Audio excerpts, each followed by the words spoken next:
Maybe a time when you weren't a good father or a good mother or a good brother or sister, or you were a bad child, or you didn't do a good job, or you lied, or you were dishonest, or you stole. No one knows this but you, or something you feel good about. Say, I was a real dog in me to do that. Something you just really regret. So we make a list of all those things. All of us have some of that. Somebody said there's some good in the worst of us and some bad in the best of us. So none of us escape. Now here's something I want you to do.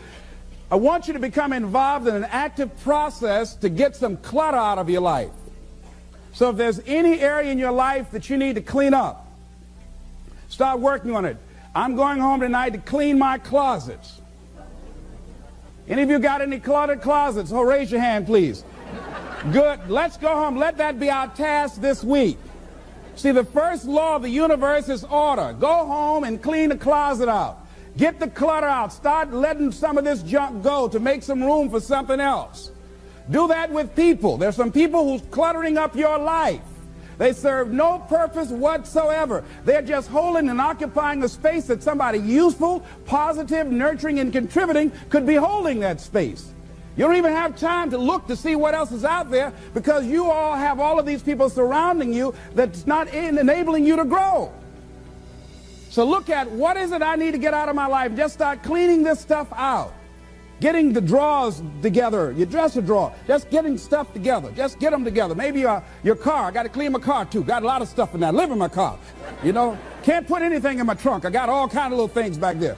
2 of my children back there in the trunk, Everything, stuff everywhere. So I say, hey, let me just get this together. See, whatever you have in your environment is a reflection of your consciousness.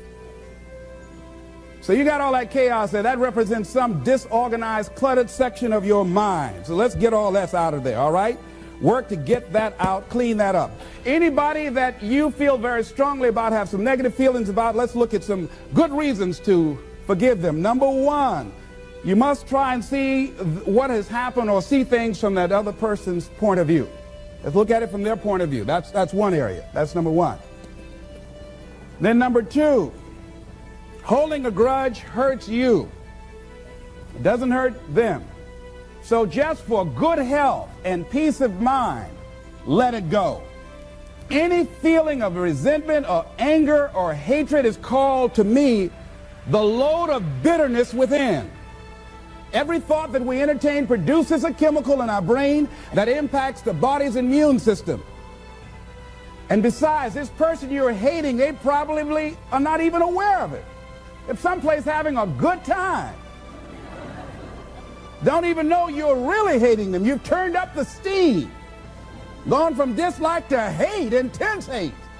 And here you are killing yourself, making yourself vulnerable to various types of illnesses, putting yourself in bad health. And I say that person is not worth your sacrificing your health or 1 minute of peace of mind. 1 minute of anger robs you of 60 seconds of happiness. So decide it doesn't matter. Let it go and experience the dignity and the magnanimous sense of character of being big enough to move on and get on with your life. Letting it go so you can grow. Next step. Lack of self-acceptance. How does it show up? How does it manifest itself? See, all of us have greatness within us. But when you don't come to grips with your greatness and you don't work to develop it, if you're not seeking it out, if you're not finding where it is, if you're not trying to locate it, if you're not experimenting with your life to try and find out what fits for you, I'm saying that you're positioning yourself to be a miserable person, an unfulfilled person. How else do we do it? Procrastination. We just put things off over and over and over again. Why? Because we haven't accepted it. We don't feel deserving. We don't feel that we're good enough. So we sabotage ourselves by not ever taking care of business. We get real busy doing a lot of things where we don't have any time. Well, I'll never forget Og Mandino in the book called University of Success. He said many of us never ever discover our greatness because we become sidetracked by secondary activity. We start doing so many things, we just give our time away until we don't have any time for ourselves or any time to do the things that we want to do. And every time you put it off and move it back, oh, I'll do it one day, oh yeah, I'm going to get to it. I'm saying to you that one day you look around and there goes a year, there goes 2 years, there goes 3 years. So if there's something you want to do it now. Do it right now. Don't put it off. Start right now where you are. There will never be a perfect, ideal time. Whatever you have going for you right now, that's enough. Work on that idea. Work on it, work on it, work on it. Another way in which it shows up, and that is that because of the relationships we form, people we have around us. Thinking about two guys. Larry Littles, he went to Bethune-Cookman College. He was a football player at Booker T. Washington High School, where I graduated from. Larry ended up playing for the Miami Dolphins, became an all-star offensive guard. Great guy. Larry really wasn't the most talented guy in that position at Booker T. Washington High School. There was a guy named Willie Covington that was far more talented. He was stronger physically. He was faster. But Willie Covington never, ever made it out of high school. Why, Les? He started running with the wrong crowd. Big Cub is what we called him. Started running with the wrong crowd, and those people led him to the penitentiary. And ultimately to a premature death. Got the word a few months ago he was shot and killed in Liberty City on 62nd Street, where I was born on the floor, my twin brother and me. Willie Covington had great talent, great potential, running with the wrong crowd. Watch out with the relationships you have. What kind of person are you becoming because of the relationships that you have right now? Do those people contribute to you? Do they help you grow and develop yourself? What kind of person are you becoming? People who have not accepted greatness for themselves, these people don't study, ladies and gentlemen. These people don't study. They don't have time for personal growth and development. They don't have time to work on their minds. No, they don't have time for that. Too busy for that. People can affect us. Our peers can affect us. Our environment can affect us. Just working consciously to overcome the poverty consciousness that I was raised in.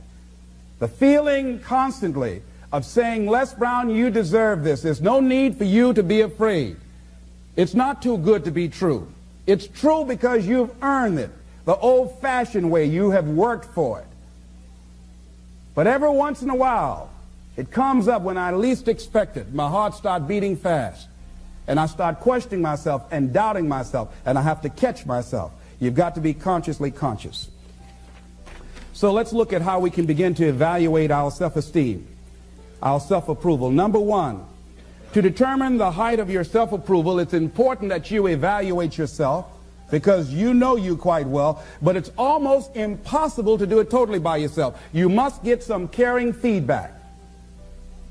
Find somebody close enough to you that has observed you or been around you that you value their opinion, and ask them, how do they see you? How do they rate you in terms of your self-esteem? And then compare what you have with what they say. See, there are things many times that people can see in us that we can't see because it's a blind spot. If I were to be talking to you and my breath is offensive and you don't tell me, and then I go around, not only do you know, everybody else around here knows. And then when I'm walking toward people, they say, oh, Les, I'll be right back, you know. And I don't know why people say, well, Les, we thought we wanted you to come to the party, but you can't come. Now, all you have to do is just tell me, say, Les, you need to gargle with some ammonia or something, you know? Have you ever smelled someone's breath and didn't tell them? Raise your hand if you don't. So we all have those blind spots. We have those areas of our lives that we need to get some caring feedback. We need some coaching. We need someone to let us know that. And now, why don't people just volunteer that? One, they don't want to hurt your feelings. One, they don't want to embarrass you. But see, there are some people you know they don't want to hear it. They're going to argue with you. They're going to become defensive. If you're one of those people, just decide to shut up and listen. Next thing is, a good barometer to check out how you feel about yourself is how well you handle compliments. When someone pays you a compliment, can you handle it well? Lady was coming down the hall, and they said, oh, what a beautiful dress you have on. Oh, it's nothing. I caught it on sale. Nothing. No, I didn't ask you, did you get that on sale? I just said, it's a beautiful dress. Can you handle compliments well? That's a good barometer about your self-esteem. Can you handle criticism well? Can you give criticism? Next thing is, what are your expectations? What do you expect to get from life? What do you expect to get from your business? What do you expect to get from your relationships? What is your ideal day? What is it that you expect from this experience, this trip, this journey that you're involved in?